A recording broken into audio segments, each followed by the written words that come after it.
Hello!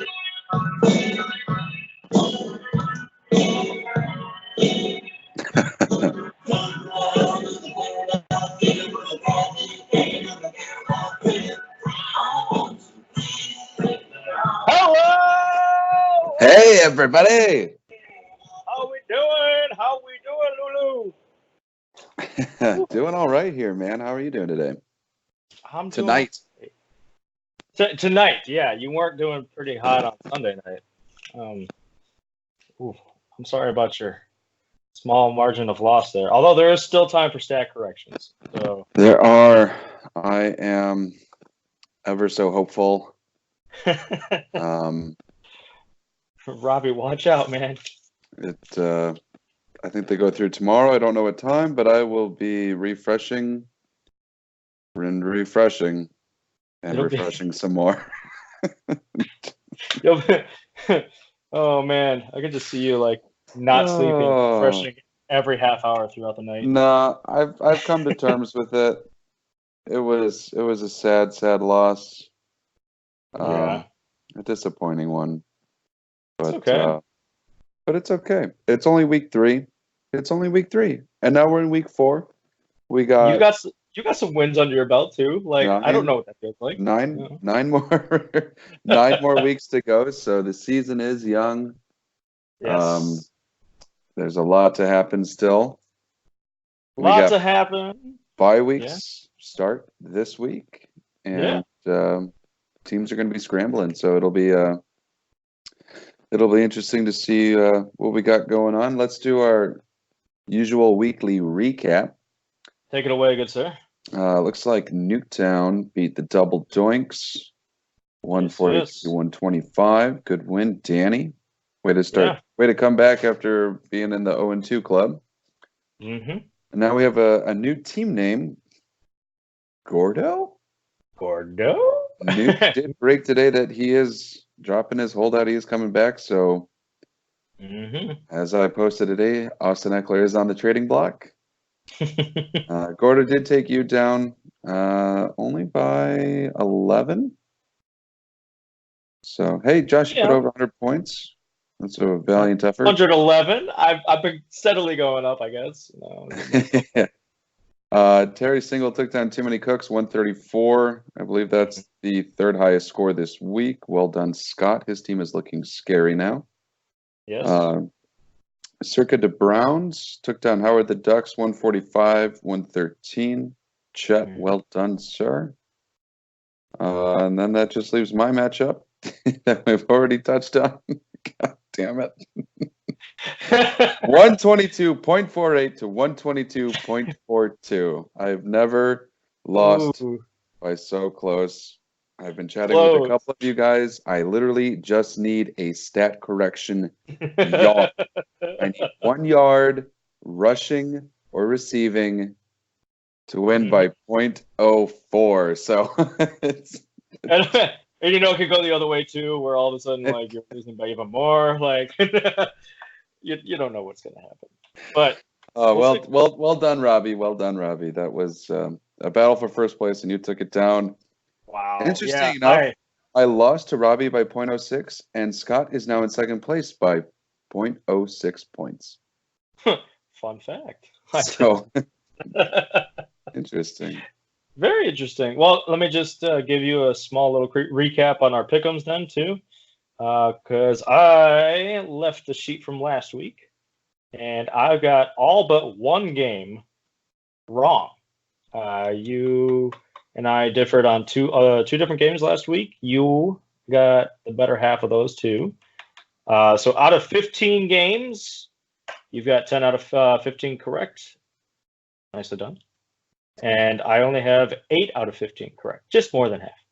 Just more. So just slightly more than half. So nice. Very nicely done. We'll see how the rest of this week goes. Gentlemen, we have a very special episode today. I mean, we're just adding another small segment. Yes. We're going to call it the Quarter Pounder episode. Please stay tuned. Please stay tuned for that till the end of the video. To the end of the video. We're going to take a look. Actually, we already took a look, and we'll give you a brief little lowdown of who we think is going to make the playoffs. And we're going to try to do this every 4 weeks. That's why we're going to call it the Quarter Pounder episode, just to give you guys an idea of what we feel what is going to happen here, and where teams are aiming, where teams are falling, and maybe to instill a little panic, and maybe to give yourself a pat on the back. So we'll see. Or maybe just give you some false hope. Who knows? That's why we're here. The past couple of times we've done this, we've listed out a whole bunch of injuries that have happened throughout the week. It looks like there's a lot of minor tweaks here and there for most players. So the only one that we're really going to touch on here is Saquon Barkley with that high ankle sprain. Barky! That high ankle sprain is going to put him out of commission for a little while. He's going to have to take care of that. It looked like Dale dropped what was it, 23 fab dollars to pick up Gallman. His first fab drop of the year, and he went a spending. He went a spending, and for good reason. I get it. Who knows what that offense is going to be like with Daniel Jones behind center? He spent 41 fab dollars in 1 week. Mm-hmm. So let's see who's got the most money. Danny does now with $80. $80. No. I'm sorry. Chet with 93. Ooh, Chet. A frugal little person. He's just waiting. He's waiting. I remember last year when he dropped $40 on Corey Clement. He's waiting for the wrong person to drop that money. I have no room to talk. I have no wins. Okay, so we'll go ahead and kick things off here. Well, we're back on regular schedule. We'll do the game of the week for last again. So yes, no gas leak. No gas leak. Thankfully, everybody's okay.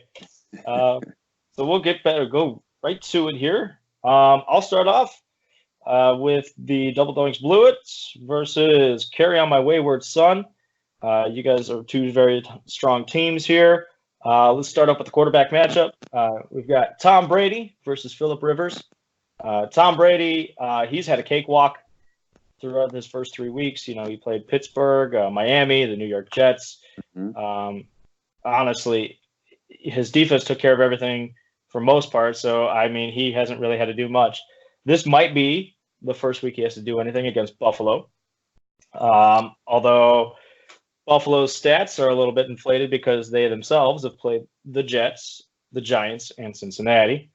Not to, bring them down or anything, but those are some pretty easy teams as of right now.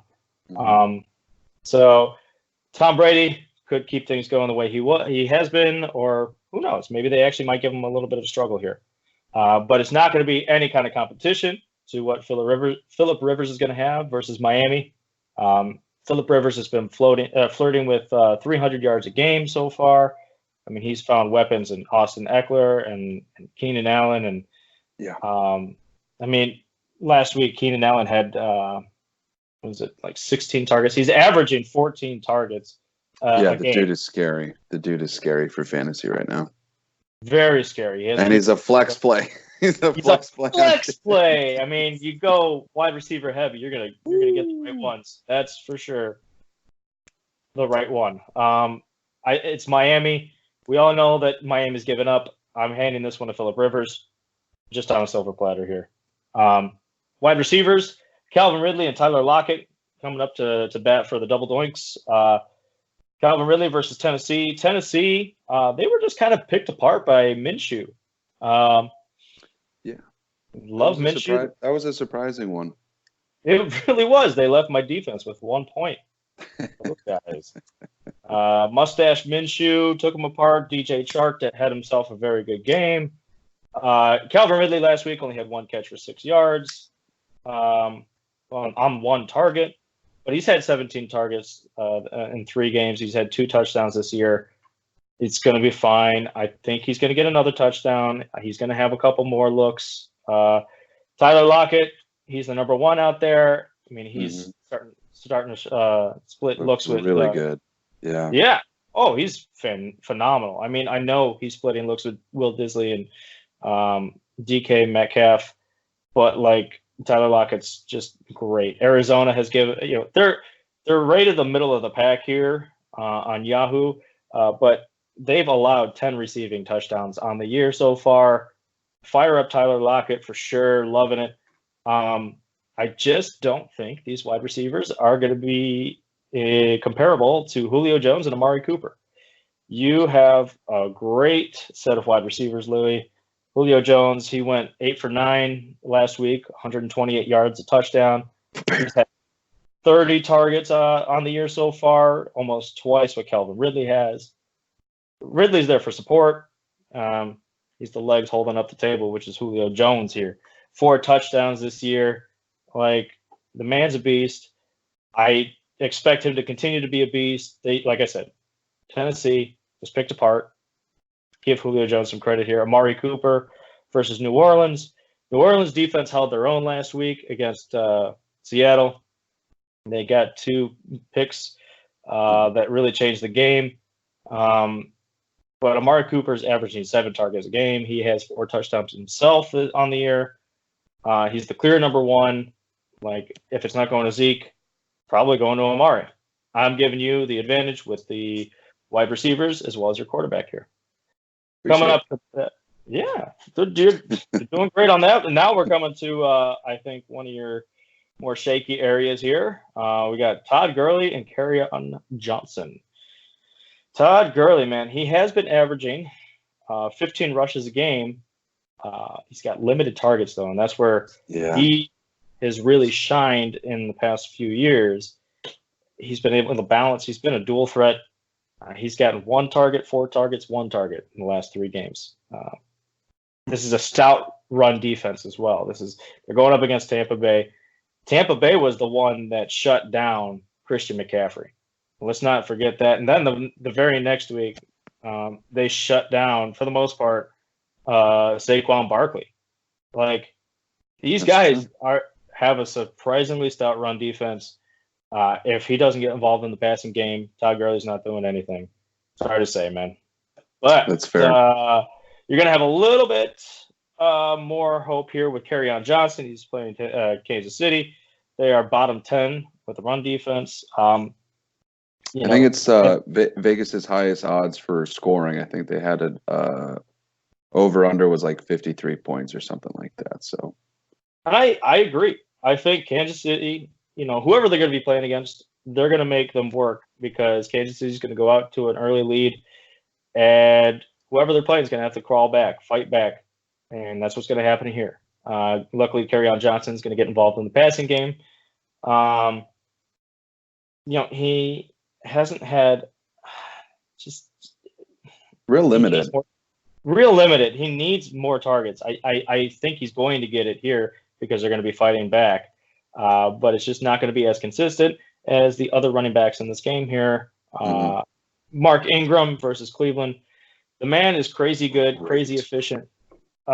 He's gotten, on average, 14.5 rushes a game. And he's making use out of it. He has 2 100 yards games. That's great out of 3. Cleveland gives a lot more up through the air, but they have allowed 90-plus rushing yards a game. I think Mark Ingram's going to help himself today. I don't know if he's going to score 2 touchdowns, 3 touchdowns. It might just be 1, but he's going to have himself a day. And Josh Jacobs versus Indianapolis. This is a bottom 5 run defense. We need to see Josh Jacobs get used, though. He went from 23 rushes week 1 to 12 rushes week 2 to 10 rushes week 3. Oakland needs to get him the ball. Oakland needs to trust him. This is a terrible run defense. I think this is where he's going to go right back up to maybe 15 to 16 rushes, and he's going to make good use out of it. 1-2 running back in favor of the double doinks here. Tight end matchup, Delaney Walker versus Atlanta.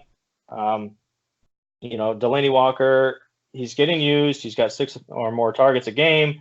The offensive line needs to be just a little bit better. last game they gave up 9 sacks.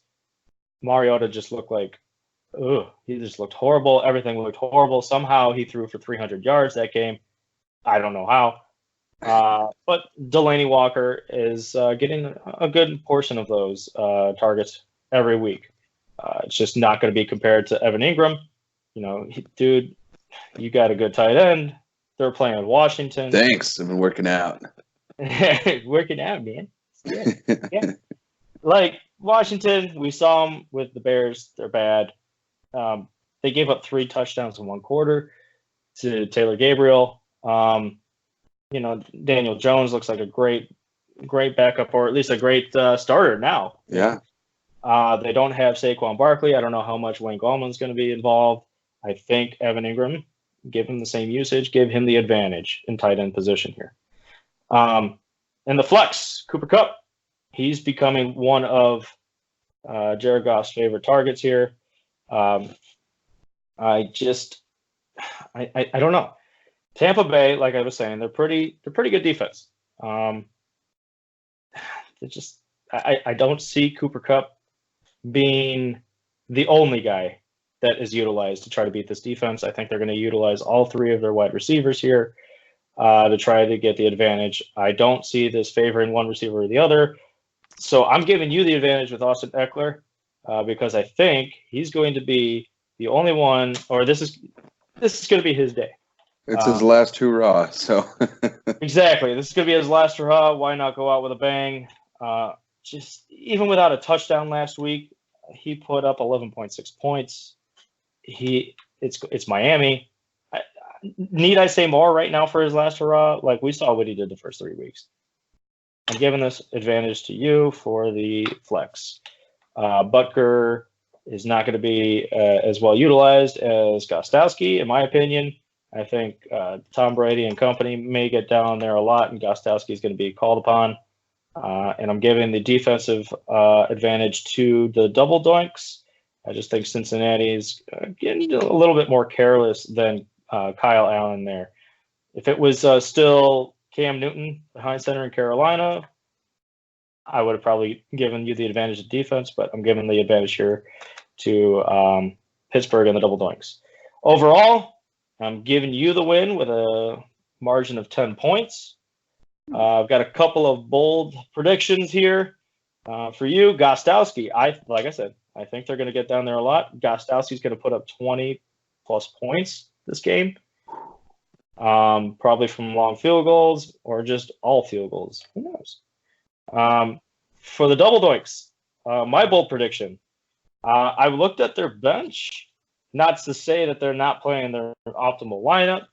I just think we're going to be surprised and see 70 points left on the bench. That's my bold prediction. Their team is still going to put up a good game. I just think we're going to see quite a number of points rack up on the bench. And so first game I'm giving to Kerryon Johnson, or Kerryon my wayward son. Just all Kerryon Johnson. He's a one-man team. What can I say? I agree with that pick. I am biased towards my team, but I tend to agree. Cool. All right, so I will come in here next. We got Team Woodsy. Josh, that's you, going up against Danny and his Nuketown boys. Great pickup in Russell Wilson, especially for a fire first game with him. I was very happy that you left Cam Newton behind, and it looks like Carolina will be as well. So I'm glad you came to your senses there, and you got a great starter. He gets Arizona this week. And he's playing really well, so I expect another easy 30 points out of Russell Wilson, especially after his Fire 4 touchdown show last week in some unoptimal conditions. They're going to be in a dome, so they should be pretty good. Deshaun Watson, he had a tight game last week against the Chargers after a really disappointing Week 2 performance. He gets a tough matchup, though, with Carolina. And we could see another down week for him. I think it'll really come down to game script affecting his ceiling we know what he can do. He can run the ball. He can throw the ball. But I could see Texas really coming away with this one, and I could see the running backs just going in and killing clock. So, I mean, it'll be an interesting matchup, but I'm going to give the advantage to you here. Cool. And then going over the wide receivers, you got Chris Godwin and Robert Woods going out there. Chris Godwin is going up against the Rams, and it could be a tough matchup. We saw some regression with Mike Evans really showing up last week. No kidding. So I think that we saw Godwin's floor with his 3 reception and 40 yards. I think that's right where he'll be if he's not scoring or if he's not getting the one long ball play. But I think he could do much better this week, especially with a lot of tension on Evans now. I think the Rams are going to gobble him up pretty well, so that leaves Godwin as a flyer. Especially since I think they're going to need to score against the Rams. And you got another receiver to root for during that game. So you have a player on both ends. And if the Rams and McVay can figure out their offense, I'm just so disappointed with how they utilize Gurley, I guess. But I think Woods should be having a better year. I know he's one of Jared Goff's favorite targets, although Cooper Kupp has something else to say about that. Yes, he does. I honestly would be okay with sitting Robert Woods this week. Did you sit him last week? I did. I would almost be okay with sitting him again, but looking at your bench, I don't know that you'd want to. But I think Woods should just be fine. I think the Rams are going to want to put up points this week. So like I was saying, I think they're going to have to move the ball around. I mean, Tampa Bay is going to be a little tough. So I'm taking a gamble. It's in my opinion, it's kind of like it's certainly going to be one of those 3 that has like the most relevant game out of all of them. But I think with good spreading, I don't know that all 3 will score. I think if it gets onto the goal line, Robert Woods is the better goal line options. Yeah, I think it's the top anyway. So, so you got some hope there. But it's looking pretty bleak against DeAndre Hopkins and Juju Smith-Schuster. Always a scary matchup. Although outside of week 1, Hopkins really hasn't done much. He's been kind of blank. He needs targets in order to have a really good performance. I suspect he'll get a score. I wrote down here that we'll see anywhere from 60 to 110 yards, which is kind of a big range, but 60 yards I think is his floor, with 110 being his ceiling. You throw a touchdown in there, and you're looking at a really great game. So I think he's going to get a score. He's going to be above 15 points somehow. And then we got Juju Monday night in Cincy. He's only needs about 7 targets to be relevant from what we've seen. I think Big Ben or not, he's the guy that finds space. He's good with the ball. He has some moves. So I think he just needs a couple of big plays, and he could honestly be the wide receiver 1 this week. I have Juju in another league, and it's a little bit concerning. He had a big 76-yard touchdown last week and only totaled like 82 yards or something. So he definitely needs that big play if Rudolph is going to continue to play the way he is, but I actually think he's going to be fine this week. Yeah, I agree. So that's why I'm giving the advantage to Nuketown. It's just hard to not. I think every time I've actually, no, except for week 1, every time I've analyzed Danny's team, I always have to give them the nod. Yeah. Then let's go over to running backs. Let's see. So you got James Conner and Devonta Freeman. The Steelers, it's going to be a must-win Monday night for them against Cincy. I think it should honestly be a better game for Conner. I think the Steelers are going to have to get their players involved, including Juju and James Conner. He finally gets a plus matchup. He's had some tough matchups the first 3 weeks, so we really haven't seen the best that he can, that he could be. And so I think we'll finally see why he was taken first overall over some of the other guys. I think he's got a real shot. I think it's going to come down to Monday night to see who gets the most play between Juju and James Conner. So you got a long weekend ahead to look forward to. Devontae Freeman, I was high on him going into the draft. If he had fallen to me, I would have taken him. I'm glad he didn't, because he has just been a non-factor this year. He has potential, but I think Tennessee's run defense is going to kind of snuff him, as he has been all year. So tough play. But if anything should break through, I mean, I don't see why he can't, have a 50-yard run and all of a sudden be getting more carries. Chris Carson, I think he could see some regression. He's had 3 goals already this year, 1 in each game. So I think Penny could get some more work if Chris Carson fumbles early. I don't think we're going to see him out on the field as much. So I'm worried. I'm worried for him this week. And then let's see, who did Danny put in? Did he put in another one? Oh, he's going LaShawn McCoy. Okay, he didn't have a running back set up, or he had Burrito, but he was on a bye, so I was curious to see who was going to pick. He's going to plug in. I don't know how his. Don't know where McCoy stands, because that is just a shaky backfield. I was listening to some other guys. They're saying that he could be the third string this week with his health. So it'll be interesting. Outside of that, he's always got Adrian Peterson. That's a tough matchup, though, against the Giants. So I could see that being a non-factor. I am going to give the advantage to you again here. I think James Conner is going to have enough points to share between Devontae Freeman. Chris Carson scares me, and I'm unsure about the old-timer LaShawn McCoy and Adrian Peterson. I'm kind of hoping. Come at me, Nucktown. I'm kind of hoping that LaShawn McCoy is third string, because I picked up Darrell Williams, and I'm hoping I could probably plug him in for Devonta Freeman. So I think that's going to be we'll have more news probably Friday and Saturday, maybe even all the way up to the wire on Sunday. But yeah, if it waits to game time, I don't know what I'm going to do, but we'll see. Yep.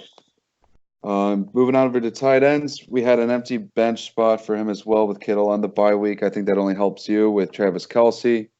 So we don't get to see those two match up. Yeah, he did put in Eric Ebron, but he is very touchdown dependent.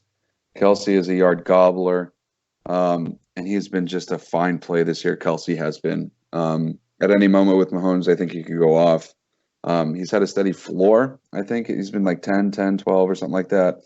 Or I saw his floor right now is 85 yards a game. Oh, yeah, 10, 20, 12. Yeah, so throwing a touchdown or two, especially when they get to the red zone. Mahomes is looking for that touchdown king trophy. So to do that any goal line, I think Kelce's going to get the ball, especially with the backfield in question for KC. So, and then Eric Ebron, as I mentioned, touchdown dependent. So advantage you again here. Going to the flex, you have John Brown still in the lineup against New England. I do like this play because I think if Buffalo's going to be having any chance of contending for that AFC East title, they're both 3-0. Yeah, I'm kind of surprised about that. Yeah. And they they've had a great defense. So I mean, I think it's gonna be tight scoring. I think John Brown's going to have some broken plays. If he gets a couple of those, I mean, we could be seeing a 100-yard performance out of him. So he's got the big play potential. But you're going up against Keenan Allen, who we have talked about. Dude is a beast. Gets Miami. It's an easy touchdown or two at least. I know. So I got to give the advantage to the Nuks here. Oh yeah. Bold predictions. I have Robert Woods breaks out finally for 100 yards and a score. I think you're going to need it. You're going to like to see that. My other bold prediction was Chris Carson fumbles on the first drive and finishes with a snap share to Rashad Penny, 20% to Penny's 80%. Score spread. I have you winning by 4. Whoa. I think if you're going to get a first win, I think this is the week. I think you have more favorable matchups. You do have to add a kicker. I do. I don't know who drop. Probably Samuels. I'm debating. So you don't get that spot. I'm debating. I'm still thinking, but I will pick up a kicker and I'll make it interesting. I have Nucktown winning this one, only because of the flex play. Keenan Allen is extremely scary against Miami. I agree that it could be 2 touchdowns and a crazy 100-yard plus game. So we'll differ on that one. I appreciate the confidence in my matchups. We'll see how it goes. Hey, this could really separate us in our pick'ems, so. Yeah, it could. I need to catch up on my pick'ems, so I gotta differ from you a couple of times here. All right, so that game out of the way, we'll move on. I'm going to be talking about berries and cream and Howard the Ducks. Berries and cream, Lamar Jackson, he didn't keep up with Kansas City per se last week. He had 267 yards last week, but he threw the ball for 40. He threw it 43 times. He's going to want to get it out there. It doesn't matter if Cleveland is like top 10 against quarterbacks right now. I think Lamar Jackson's going to be just fine. He's got the legs. Excuse me. He's got the targets out there. If Mariota can do it in week 1, I think Lamar Jackson can do it. I think Lamar Jackson is going to be just fine. Great play here. No match, though, for Pat Mahomes. I don't even care who Mahomes is playing at this point. I know he's playing Detroit, but, it doesn't matter. Week to week, it doesn't matter. He's breaking the NFL. He's breaking Madden. He's breaking everything to get this, record here.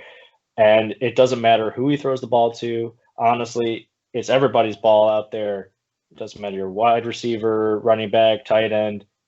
Mm-hmm. Your floor is raised because of Pat Mahomes, and I'm going to give him the advantage here in terms of quarterbacks. Easy. We've got moving over to the wide receivers.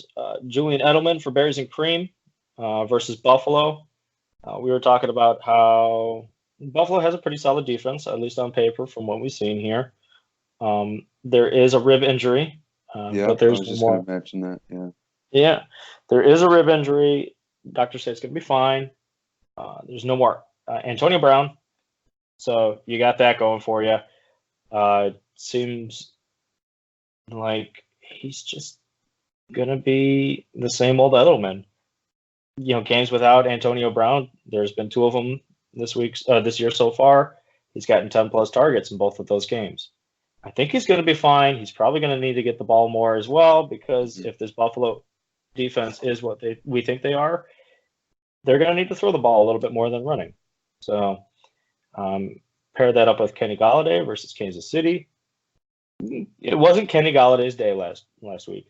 It was Marvin Jones Jr., and nobody saw it coming. Nobody saw it coming. But, it doesn't matter. Kenny Golladay is the number 1 out there. I know Hawkinson took things away from him week 1. Marvin Jones took it away from him last week.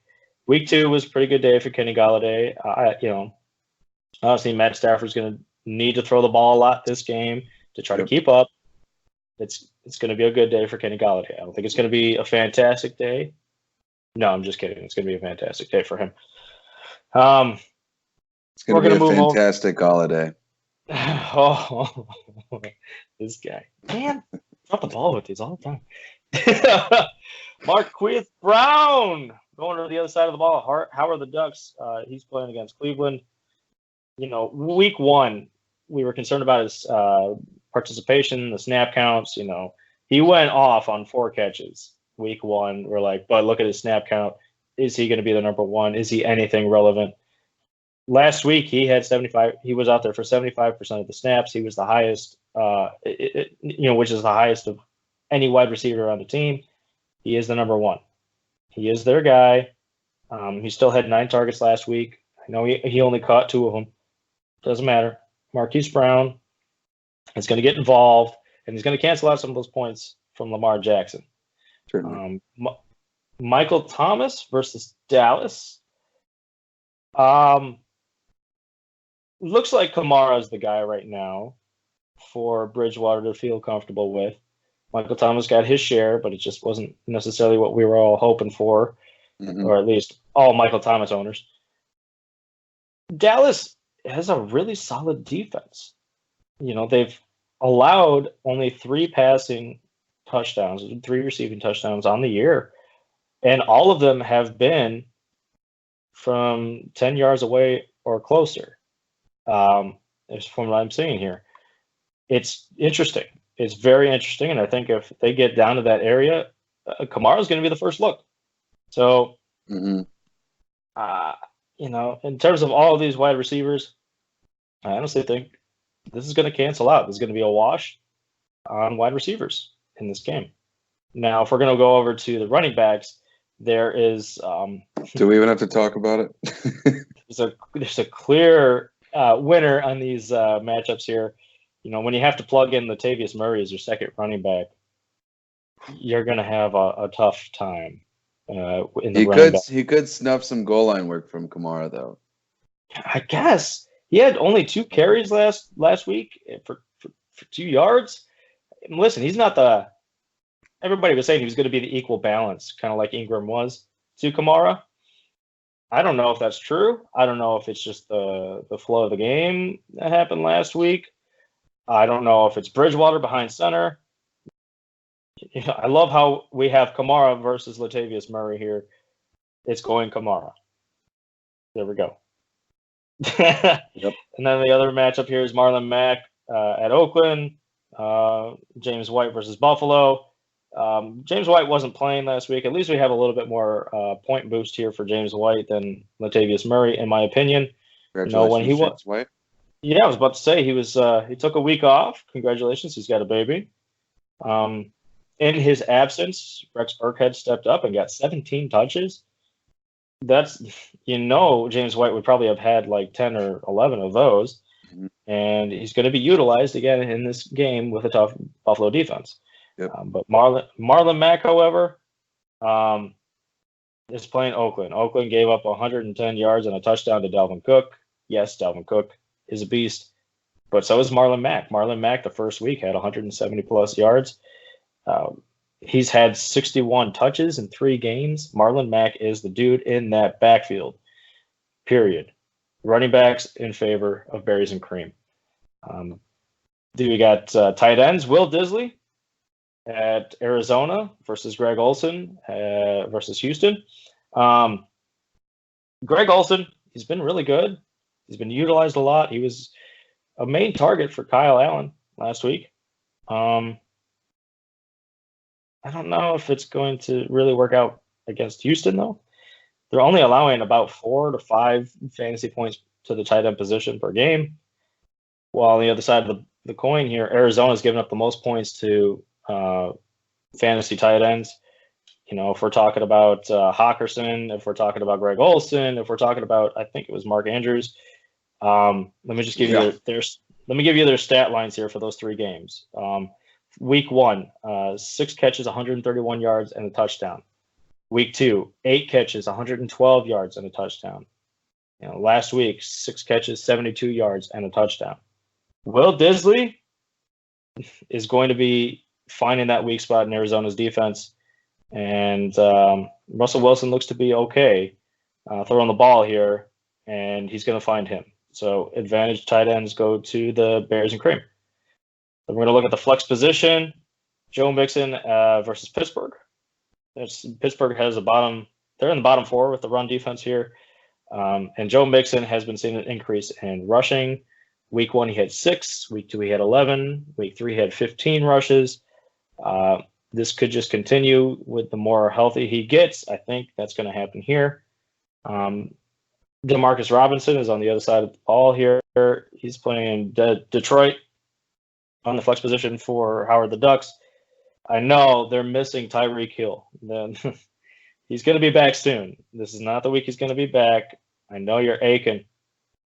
I just, at this point, without Hill in the game, like it's anybody's ball.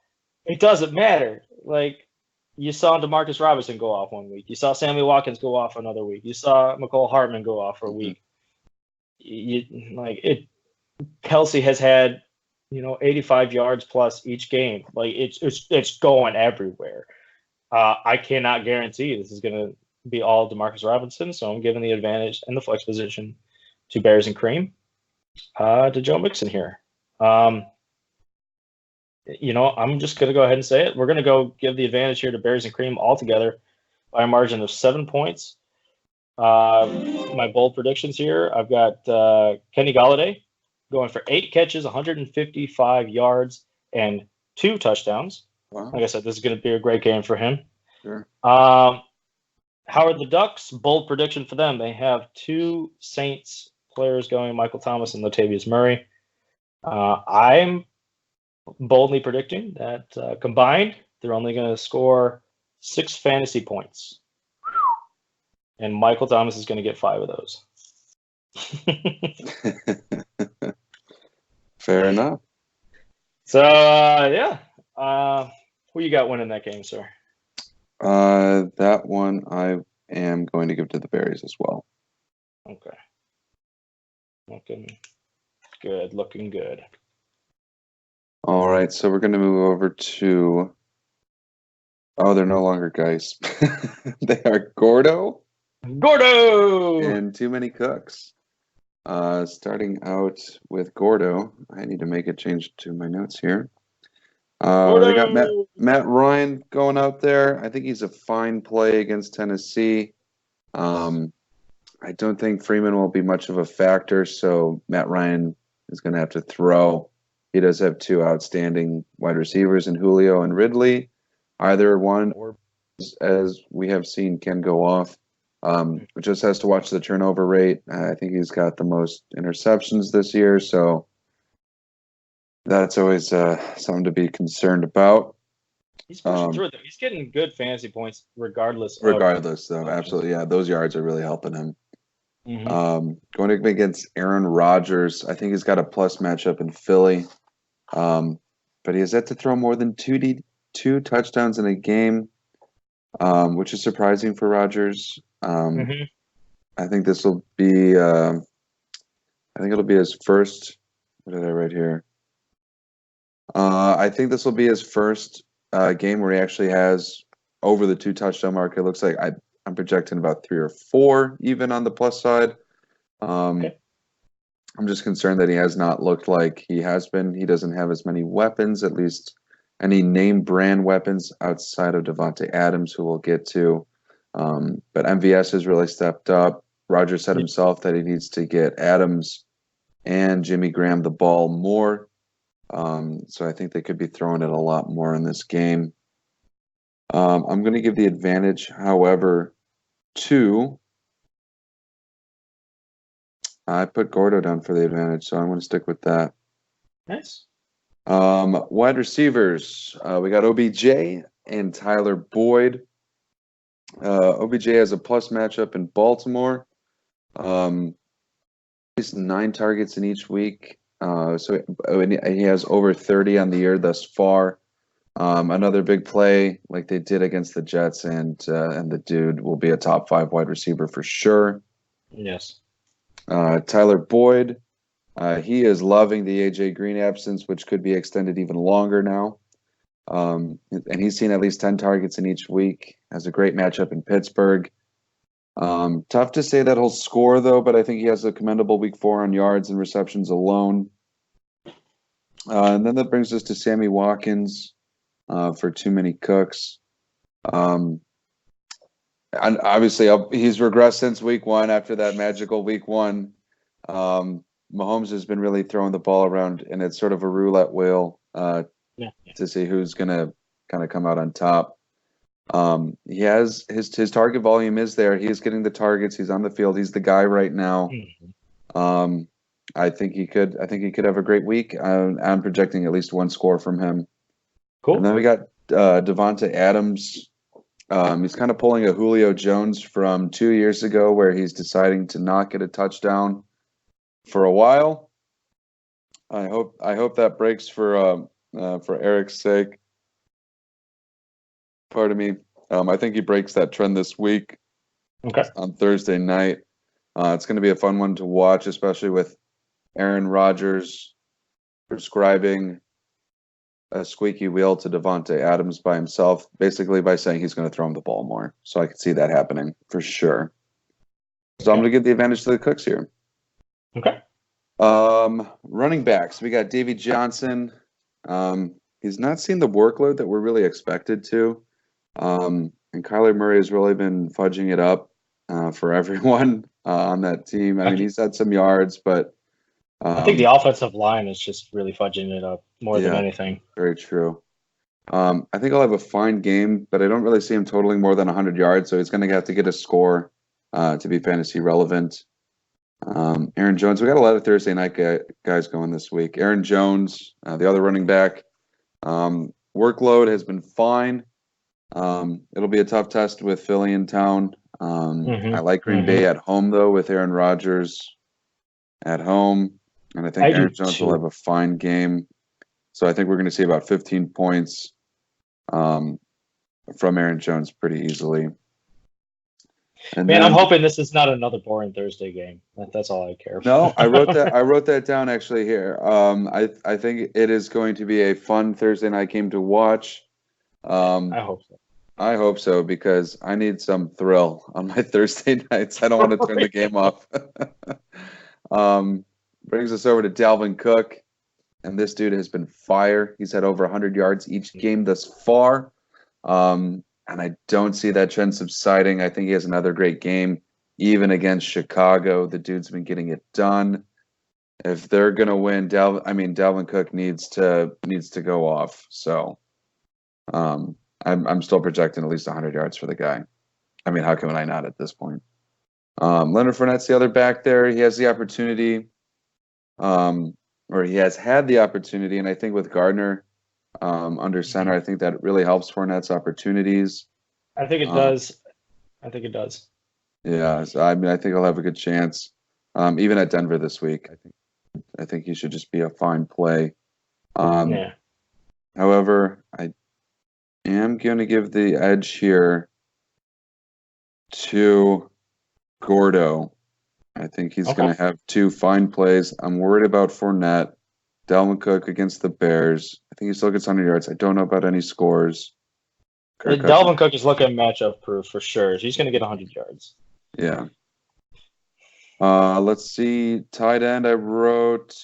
These are both week 1 waiver wire pickups if they still have them both in. Mark Andrews. Oh, no, I switched over to Amari Cooper. He is leaving out Hawkinson. He went over to the Hoopaloop. Okay. Just noticed that right now. I think that's a fine play. Yes. He's been there when there's been no downfield. So, I mean, he gets another plus matchup, it looks like, against Tennessee. So I think he should be just fine if Julio and Ridley are going to be locked up. I think Cooper gets the ball. Mark Andrews had his first human game last week. He only had 3 points after starting 20 and 21 respectively. I think he's a great safety net for Lamar Jackson. Lamar Jackson's been throwing the ball a lot. So I expect Mark Andrews to get used like he was in those first 2 weeks. He does have a tough matchup against Cleveland, who has them as the 22nd or top 10 against the tight ends. So, but I don't think that's going to matter. In the flex play, I got to give the advantage to too many Cooks there. For the tight end advantage? Yeah, for Mark Andrews. Flex play, they still got DJ Moore, and we have Brandon Cooks on the other side. DJ Moore, he has some good amounts of targets, but with Cam out, I really don't know in his upside. It might help him. Cam was not an accurate quarterback, so his upside could go up. It'll just be I didn't see any of the game last week, So I believe he had a pretty decent game. Maybe like 13 fantasy stat points. line. Yeah, stat line. Yeah, he did. Yeah, 12.9. And he gets a good matchup at Houston. So should be interesting. I mean, he's going to have to be targeted. He's like the only other option outside of Greg Olson. So Essentially, yeah. Who's that other guy? I can't think of his name right now. Well, Christian McCaffrey? Yeah, no, not. No, there was another receiver. I can't think of his name. Curtis Samuel? That's it. Thank you. Yeah. Then let's talk about Brandon Cooks. He's got the big playability. And he had a great last 2 weeks. When the Rams really needed to move the ball downfield, they were going to Cooks. They were looking for him in the open space. And he was moving the ball really well. Advantage I'm going to give to too many Cooks here as well. My score spread, I'm giving the Cooks by 7. Bold predictions. The Thursday game is going to leave the Cooks ahead going into Sunday by 40 points. I think Rodgers and Adams are going to go off, and they're going to have about 60 points combined. I think Matty Ice is going to throw the ball for 5 touchdowns, but he's going to hurt his team's ability with 2 interceptions. Those are my bold predictions. 5 touchdowns, though. I'll take the -4 points for 5 touchdowns any day of the week. 5 touchdowns. That's crazy. That would be. I think he had. It's pretty bold, but it's against Tennessee. That would definitely help him climb back up from that 40-point deficit on. It'll be Thursday. A good one. Yeah, I think I like Rodgers and Adams.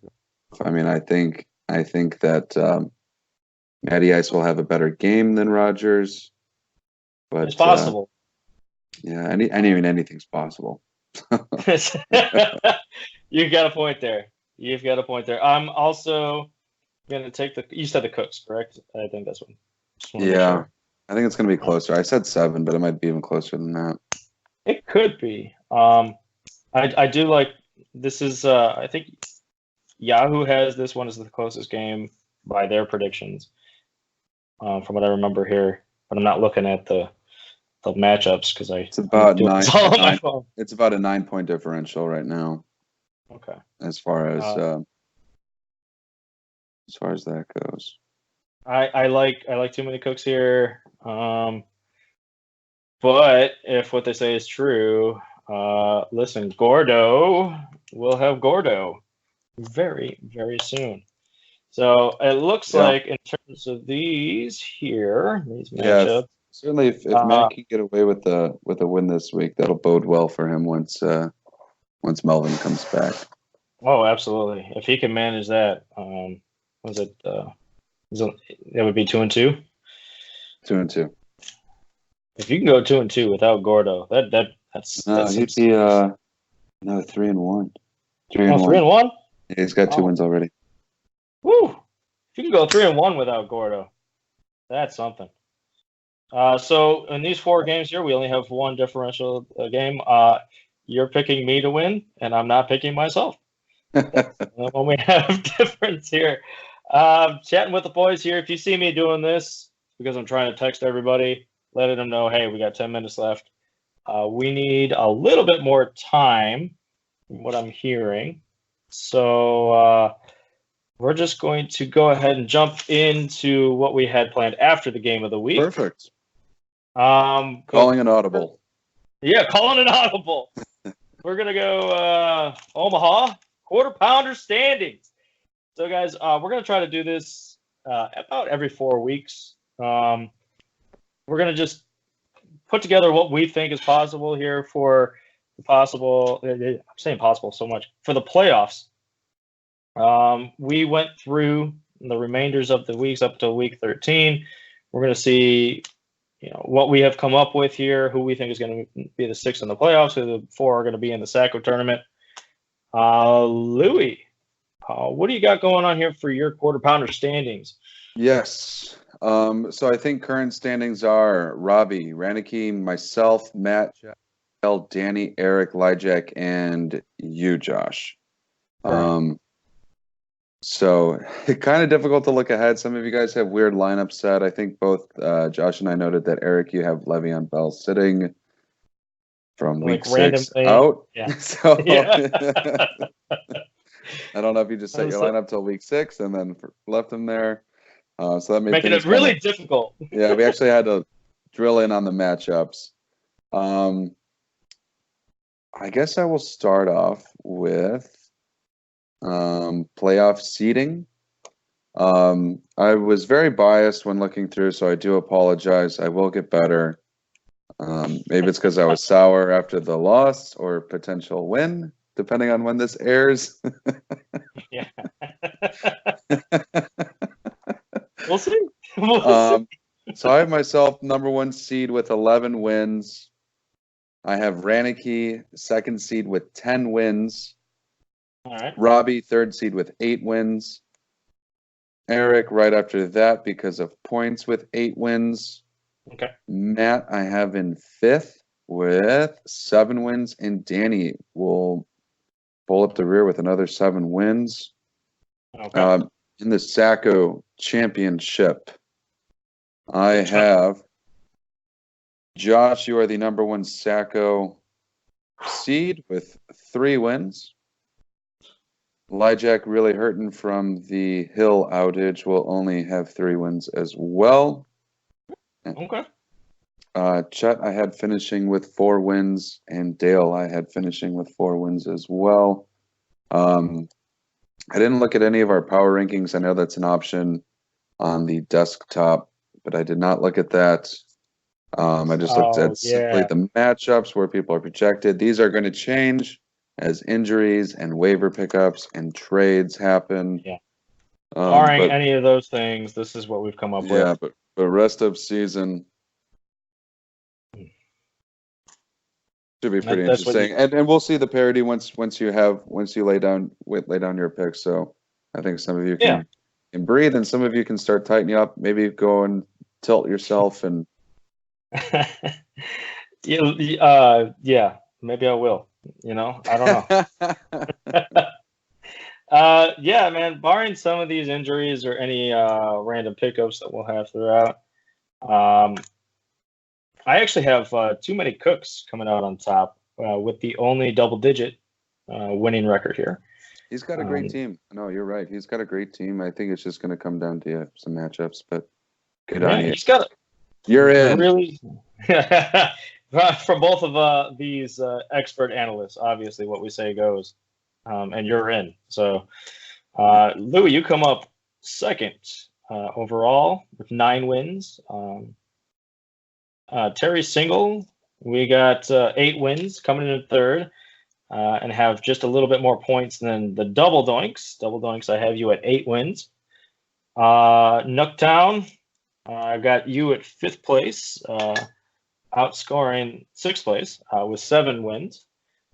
Bears and Cream, you're coming in just at the end there with 7 wins. You got the last playoff spot. That's the way we got playoffs. We both have 7 wins as the cutoff then. Yeah, 7 wins is the cutoff. 6 wins is the beginning of the Sacco brackets here. Which Gordo, I have you coming in at 6 wins. It's gonna. I don't know what to expect with Melvin Gordon here. I don't know how Gordo's gonna do.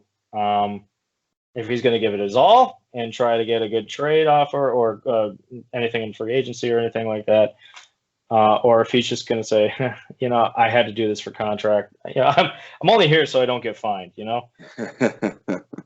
I don't know what to expect. It could hurt you. It could help you. I have you at 6 wins overall. Cirque de Brown, I have with 4 wins overall.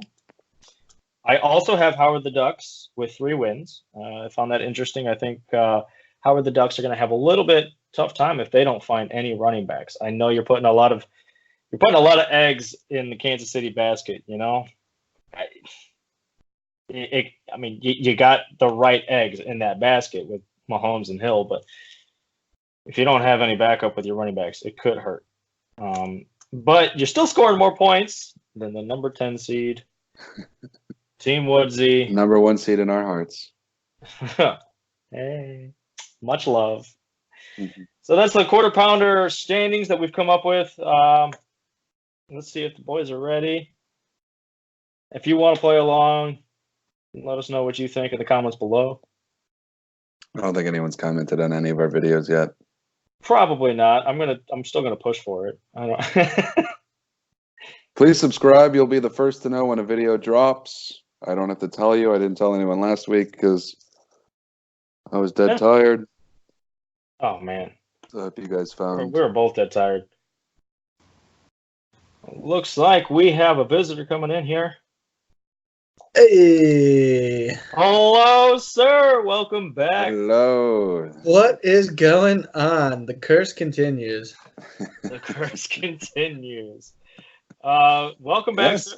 sir. I think you're our first double down or two-time game of the weeker. So congratulations. I don't need this evil on me anymore. Wait, how do I get the video on? Oh, I hear somebody else joining the call. Oh. Oh. He's on the toilet. All right. Special guest. Taking a juicer. Special guest here. Had to take one, so this is my 5-minute break right now. Well, you heard the man. You guys got 5 minutes. Welcome to the Game of the Week special broadcast. You guys ready for the game? You guys were both the highest. Well, some of the highest scores. I don't know how Beta Cuck over here is scoring any points with the team he's fucking got. Soy Boy over here needs to slow the fuck down because I don't know what the fuck his team's doing, but it does not deserve to be where it's at. It's a team of scrappers, all right? A pesty little bunch. If it weren't for C-Mac, I swear to God, you'd be in Josh's position. Whoa, that's Whoa, tough. shots That's tough are work. being fired while the bombs are dropping. Oh, you know, I'm pretty hot. I accept these hits. I accept these Sweat up hits. the toilet over here. Chad, let's hear your rebuttal after Scotty's hot shots.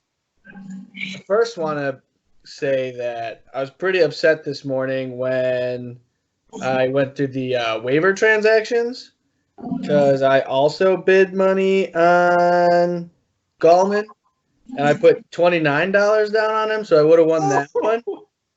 And I also put $9 on Chark, so I would have won him too.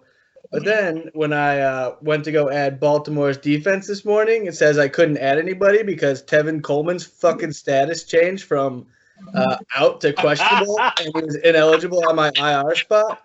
So that was pretty upsetting. So you had yourself a great I Wednesday. enjoy that waiver wire. So yeah, that kind of fucked everything up for me. But you know what? I mean, with Evans and McCaffrey, you could put up 90 points in one fucking week. That's what I'm hoping for, and then sprinkle on a little 30 sauce from Danny Dimes, and you'll be gone. He died. That's about all I got going for me. I think that's my new strategy going forward. I'll only stream quarterbacks week to week. Was that a used tissue, Scott? It's a little something on there. Mike Evans at CMC got him sweating. Well, I don't know. Old Chet over here got me sweating. With Mike Evans and Christian McCaffrey, you never know what's going to happen. They'll either give you 10 points or 75. You go with a happy medium, 150. Mike Evans going to have another banger of a week. Danny Dimes going to be dropping dimes all day. Man, you're putting that man on a pedestal. Change because he doesn't have enough money to be dropping those dimes. You could go straight to Dan Pennies, man. This is Moneyball. This is Moneyball. My team is built for. It's built for luck, is what it's built for. Oh, luck. Says the guy who Derrick Henry decides to show up after his entire career of sucking ass. Oh my god! Fucking Don't get me started on that. Hey, Scott, do you plan on starting a defense this week? I'm not sure yet. You could probably move Gallup to an IR spot. I might just pick one up Monday night and see, maybe just in case I need one. You know what? I applaud that. That's great. So Are you saying you're not going to play one? It's going to be like my last game where it was like 100. You would only be left with Cincinnati as a pickup if you wait till Monday. Oh, shit. Oh, shit, yeah. Are you looking at your lineup right now? Is that what you're looking at? I'm changing my lineup right now. I didn't even know that my defense wasn't playing. Oh, God. For some bold Would this have changed the game of the week stat? That is a great manager right there. Hey, Chet, he is still projected to beat you, though, without a defense in, so. Yeah, that's what I'm confused. How is this the game of the week? It's slim pickings, all right? Are you guys just as confident in Danny Dimes as I am? Is that what it is? It's got to be it. Actually, I have one of my booms this week, or bold predictions, is DK Metcalf booming for 11 catches and 160 yards. Wow. That is bitch ass up. Take that to the bank. My other bold prediction. If Mr. Trubisky could throw for like almost 300 yards against Washington, this might be 600 for Danny. On the ground alone. My friends, as much as I love this, I have to get back to work. He's done shitting. You done pooping? Done pooping. What's your guys' prediction? Who's winning? Me or Scott? I have Terry Single. I think this is going to be the closest matchup this week. I got them winning by 2. I do not. I have Cirque Brown winning by the leg of Greg. Only by the leg. The leg of Greg. That's it up for him. He's a goddamn champion. He lies with soy boy beta cuck over here. So me and Louie are going to take this victory this week and fuck you. My boy Josh knows. He knows where the heart is. Do your worst. I'm already 0-3, my friend. Yeah, damn. It's only up from here. It's only uphill from here. All right, buddy. All right. Thank you, gentlemen. Thanks for having us. All right, guys. Thank you so much. All right. Well, it looks like we differ on that game. Yeah. So we got 2 different predictions here. We'll see how these games turn out. Yeah, by the leg of Greg, I have Brown winning. I do have another bold prediction. Derrick Henry and Zeke, they will combine for 72 fantasy points. Whoa. Yes, I think I'm starting to come around in such a bitter way to Derrick Henry. They both do have pretty tough matchups, though. 72 points. I'd be okay if you said 40 or 50. That's scary. It's scary because it could happen. Look at. Well, if they put up 70, I agree that Mike Evans and McCaffrey could also put up 70. So absolutely. Derrick Henry did seem to run the ball pretty well against Jacksonville. If he finds a hole, even though he doesn't seem fast at all on film, he might still run away with this. And Zeke is Zeke. He's the man. And that's why he's the highest paid running back in the NFL. So I don't think he's going to be sat for Tony Pollard at any point in this game. Give him points. I do have, like I said, Metcalf. I think he might have a boom day this upcoming Sunday. I agree with that. I like that. Do you have any bold predictions that you may have had for this game? I know they had limited time. I think Waller can show up again. He had a nice 24 points, no receptions, but he was targeted 14 times, catching the ball 13 for 134 yards. I would not be surprised to see a repeat there with a score. He is special. I love your Metcalf pick. I think he's a great player.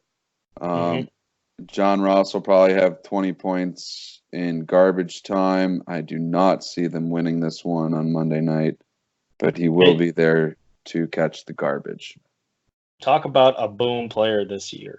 Oh, my goodness. Absolutely. T.Y. Hilton, is there some concern for him playing? He's got a quad injury. He didn't practice today. There is some concern. I think they might be able to move some players around. Terry Singles might be able to move players around. But honestly, Hilton has been a great part of his success this year. He's found his rhythm with Jacoby. If he sits, I don't know how well the shuffling of players will do for him. Mm-hmm. That's honestly the biggest concern for me, and why I think the Browns might win this game. It's only because I think T.Y. Hilton doesn't play, which could cause some problems. Yeah, certainly. Daniel Jones, do you think he pans out, or do you think it was just a game one hype? I mean, he gets Washington, and he pans out this week. I think after this week, he's going to be made into change. He's going to be pennies, not even nickels, because he gets an easy matchup with Washington this week. I think after that, he's going to see some tough times. But it seems that the Browns are okay playing the waivers for anybody to pick up at any point in time. So there you go. Also, Browns, Chet, thank you so much for Russell Wilson. I appreciate that. Did he drop him? Yes, he was drafted. And who did he pick up? Oh, now you got me wondering what Russell was dropped for here. He's no longer there. No, it was something about week 2. Jared Allen. Oh, was it Jared? No, I think it was Jared Goff. Oh, Goff. Then the Buffalo quarterback. Okay. Oh, you know what I've seen scrolling down this far in the transactions? Thursday, September 5th at 5:51 p.m., a trade was vetoed. Sammy Watkins for Antonio Brown. Yep. Oh, yeah. Good times. Well, there we go. That will, because we had to shuffle things around here, that will conclude week 4's prediction video. Week 4 in the books. We are only a quarter of the way through the season. A lot has happened. A lot has been fought over. A lot of stress, a lot of sweat, a lot of blood. And there were tears. A lot of tears. I will be crying a river soon if I lose this week, so we'll see more tears. Damn. This is fun. Thanks, guys. I appreciate everybody tuning in. I appreciate Chet and Scott tuning in for Game of the Week, even though Scott was at work. We made it work. Good stuff. Hey. Did. Well then, I think this concludes it. We'll hope for less injuries to major players here in week 4. Certainly. And as always, guys, go sports. Go sports.